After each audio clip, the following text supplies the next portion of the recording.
तो hello everyone दोस्तों, कैसे हैं? उम्मीद करता हूँ आप सब अच्छे होंगे। दोस्तों एक बार फिर से स्वागत है हमारे डायरेक्ट सेलिंग के सेशन में। और हमारे साथ में आज उपस्थित है राहुल सर। तो सर राहुल सर, कैसे हैं आप? बहुत बढ़िया है सर। तो हमारा सवाल सर वही रहेगा डायरेक्ट सेलिंग को लेके। जी सर। तो सर जैसा कि आप डायरेक्ट सेलिंग कर रहे हैं, काफ़ी सारी जानकारी भी आपको। तो सर डायरेक्ट सेलिंग में लोग निगेटिव भी होते हैं। जी सर। तो मेरा सवाल ये है कि डायरेक्ट सेलिंग में लोग सबसे ज़्यादा निगेटिव क्यों होते हैं और कब होते हैं? देखिए सर, सवाल बहुत अच्छा है और इस सवाल से जो फील्ड के लोग हैं उनको समझने के लिए और समझाने के लिए ये बात बहुत काम आएगी। सबसे पहली चीज, इस फील्ड में इंसान सबसे ज्यादा जो नया आदमी होता है वो तब नेगेटिव होता है उस्मान भाई।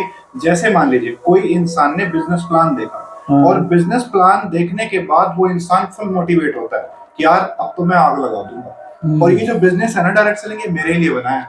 पता नहीं मुझे क्यों नहीं मिला अब तक, और मिल गया अब तो मैं मतलब बहुत कुछ कर जाऊंगा। और जब वो फील्ड में जाता है और कोई इंसान उसको नेगेटिव करता है काम के प्रति, तो उसे ऐसा लगता है कि साला ये चूतिया है, हाँ, ये बेवकूफ है, बेवकूफी से कुछ नहीं पता और जो मैं बोल रहा हूँ वो सब सही है। ठीक है, यहाँ तक ठीक है। लेकिन उसके बाद जब वो 2-4-5 लोगों के पास प्लान करने जाता है, 2-4 लोगों को प्लान दिखाता है और 2-4 लोग वही बातें बोलते हैं जो पहले वाले ने बोला, तब उसे समझ में आता है कि यार नहीं, जो पहले वाला कह रहा था वो ठीक था, साले मैं ही गलत हूं, ये लोग सही है, मैं गलत, लोग कह रहे हैं ये सही है और बाकी जो मैं कह रहा हूँ वो गलत है। तो आदमी यहाँ पर क्या हो जाता है, नेगेटिव, उसके पास जानकारी का अभाव होता है, पहली बात।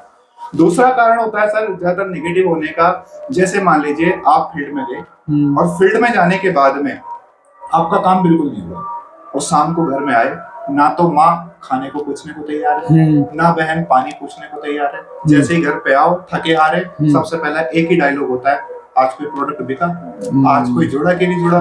तो इंसान का मूड वही ऑफ हो जाता है। क्यों हो जाता है कि ये साला खाने को तो पूछा नहीं, पानी को पूछा नहीं, सबसे पहले आज कोई जुड़ा, आज किस साइड में गए थे। और सबसे ज्यादा गुस्सा तब आता है जब आपका काम ना हुआ हो और तब कोई ये सवाल करते हैं आपसे, तो वहां पे आता है यार क्या काम स्टार्ट है ना, यहाँ पे इंसान नेगेटिव होता है।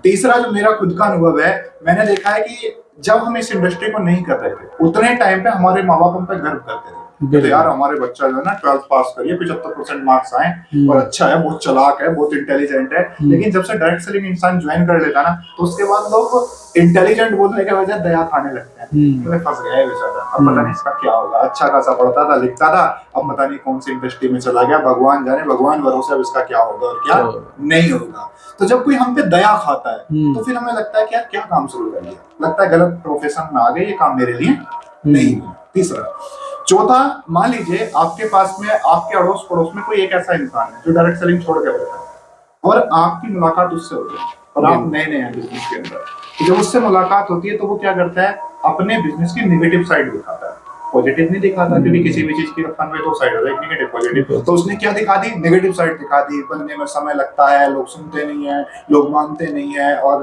कंपनियां भाग जाती है, प्रोडक्ट ऐसे होते हैं, उसने सब कुछ बता दिया। लेकिन उसने ये नहीं बताया कि राहुल नागर कैसे कमाता है, उसने ये नहीं बताया कि हाँ डायरेक्ट सेलिंग में टर्नओवर आज की डेट में ये है, उसने ये नहीं बताया कि भाई आज की डेट में जो है नौकरियां जा रही हैं, डायरेक्ट सेलिंग एक ऑप्शन होगा इंसान के पास में। तो उसने पॉजिटिव साइड नहीं बताई, नेगेटिव साइड बताई। अब होता है क्या सर, हम तो उसके लिए क्या है, हो सकता है कोल्ड मार्केट हो, फ्रेश मार्केट हो, उसकी वार्म मार्केट हो, लेकिन वो जो है वो उसका हॉट मार्केट है, तो उस पर उसका बिलीव ज्यादा होता है और हम पर उसका बिलीव कम होता है। तो वो उसकी ज्यादा सुनेगा और हमारी कम सुनेगा, तो इंसान नेगेटिव होकर बैठ जाता है ना। और जो मैं देखता हूँ एक कारण और भी है, जैसे मान लीजिए आपके पास पैसा नहीं है और जब आपके पास अफान भाई पैसा नहीं होता और आपके घर में कोई घटना और दुर्घटना घट जाए और उस समय आपको पैसे की सख्त जरूरत है और पैसा ना हो, तो आपको लगता है कि यार गलत बिजनेस शुरू कर लिया, मैं इस बिजनेस के लिए नहीं, नेगेटिव ख्याल आते हैं। और क्या होता है कि जैसे मान लीजिए आप दूसरे तीसरे लेवल पर हैं, आप जो अर्निंग कर रहे हैं वो सारा का सारा पैसा फील्ड में लग जा रहा है या अपने बिजनेस में लग जा रहा है। उस समय पर अगर आपके घर में परिवार में कुछ शादी है और आपके पास पैसे नहीं और आपके बच्चे डिमांड करें कि हमें शादी में जाना, कपड़े चाहिए, पैसे चाहिए, और जब आप उनकी जरूरतों को पूरा नहीं कर पाते तब लगता है भाई यार गलत बिजनेस ज्वाइन कर लिया, ये बिजनेस हमारे लिए नहीं था, ये तो उनके लिए था जिनके पास पैसा है, ये तो उनके लिए था जो फ्री है, ये बाल बच्चे वाले लोगों के लिए नहीं है। तब ये मन में ख्याल आता है। या फिर इस बात को हम लोग ऐसे कह सकते हैं, हमारे बच्चों की फीस ना जाए, उनको स्कूल से निकाल दिया जाए, तब मन करता है कि बिजनेस को छोड़ दें।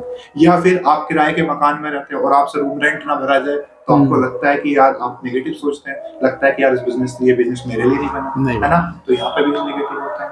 और एक पॉइंट मैं ऐड करना चाहूंगा कि इंसान मान लीजिए अपने रूम से ही सोच करके निकला कि आज मुझे 10 लोगों से मिलना और पूरा एक्साइटेड होकर जो फील्ड में जाता है और 10 में से 2 ने मना कर दिया कि भाई मैं तो हुई नहीं है, मैं तो बाहर हूँ, 4-5 ने फोन नहीं उठाया, कुछ लोग मिले उन्होंने ध्यान से नहीं सुना। जब कुछ भी नहीं हुआ तो इंसान के मन में आता है कि यार लोग सुनते नहीं, ये बिजनेस होता हुआ था नहीं है, सिर्फ लोग ऐसे ही मोटिवेट होते हैं। यहाँ पे नेगेटिव ख्याल आता है, मुझे लगता है यार बिजनेस छोड़ देना चाहिए। और क्या होता है सर, जैसे मान लीजिए अगर हम इस बात को ऐसे कहें कि हम फील्ड में गए और ये सोच कर गए कि आज 3 लोगों से पैसे लेके आने हैं और 3 में से हम गए भी और वो मिले भी, लेकिन पैसा एक ने भी नहीं दिया तो मन में आता है यार 1000 रुपए पेट्रोल फूंक दिया, इतना पैसा लगा दिया, एक ने भी पैसा नहीं दिया, तो इंसान के मन में सब नेगेटिव ख्याल आता है। तो ऐसे बहुत सारे कारण हैं कि जिनकी वजह से इंसान के मन में नेगेटिव ख्याल आता है।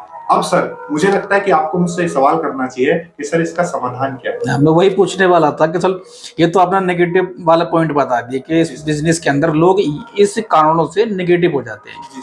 अब उनके लिए सॉल्यूशन क्या है, वो कैसे पेशेंस रखें? उनके लिए सॉल्यूशन मुझे ऐसा लगता है अफान भाई कि ये जो बात मैंने कह दी ना, ये बात लोगों के दिल की बात है, सच बता रहा हूँ, क्योंकि ये मैंने जिया है, ये कोई किताबी ज्ञान नहीं है, ये मैं खुद महसूस करके। आप किसी भी लेवल पे एक्सपोजर सर नेगेटिविटी हर लेवल पे है, ये तजुर्बा आपका कहीं पर। तो मुझे ऐसा लगता है कि अफान भाई प्रोसेस है। क्या है ये प्रोसेस है। इस प्रोसेस के बिना आप बन नहीं सकते। दुनिया का कोई काम उठा लो, जब एक बच्चा माँ के पेट में होता है तो सब वो एक 9 महीने का प्रोसेस है। अगर उस प्रोसेस को माँ ये कहती है कि मैं झेल नहीं सकती, तो क्या वो बच्चे को जन्म दे सकती? नहीं दे सकती। यानी कि वो 9 महीने का दुख सहती है, तब जाकर के एक दिन ऐसा आता है जो खुशी आती है। और इस प्रोसेस से हर एक इंसान होकर के गुजरा, जो भी आज कामयाब इंसान है, चाहे वो फिर हम गांधी जी की बात कर लें, चाहे फिर हम लोग भीमराव अम्बेडकर जी की बात करें, जितने सक्सेसफुल लोग हैं सब इससे होकर के गुजरे।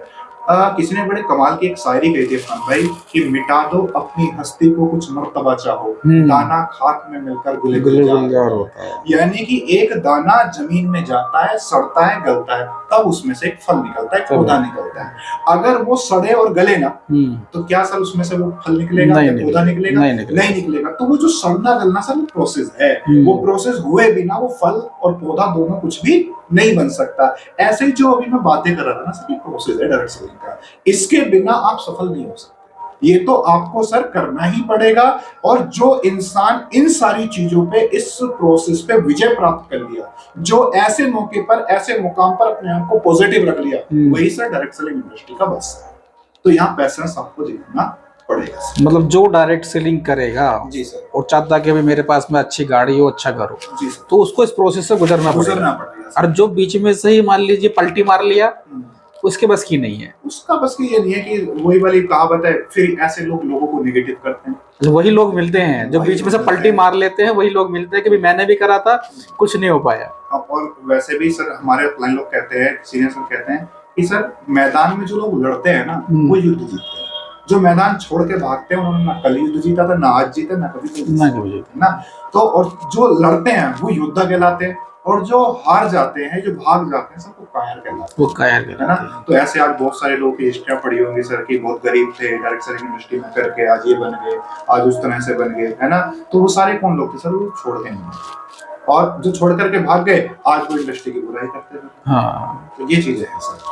तो भैया अगर आप भी फील्ड कर रहे हैं तो ये जो प्रोसेस राहुल सर ने बताया है, बस इस प्रोसेस को आप जो है झेल लीजिए, और आने वाला जो समय है, जो टाइम है, वो आपका होगा। अगर वीडियो आपको अच्छी लगी है तो लाइक कीजिए, शेयर कीजिए, और कोई सवाल अगर आप पूछना चाहते हैं राहुल सर से तो कमेंट्स बॉक्स में जो है वो सवाल पूछ सकते हैं। आपके नाम के साथ उस सवाल को हम जरूर रखेंगे नेक्स्ट वीडियो में। Thank you, all the best.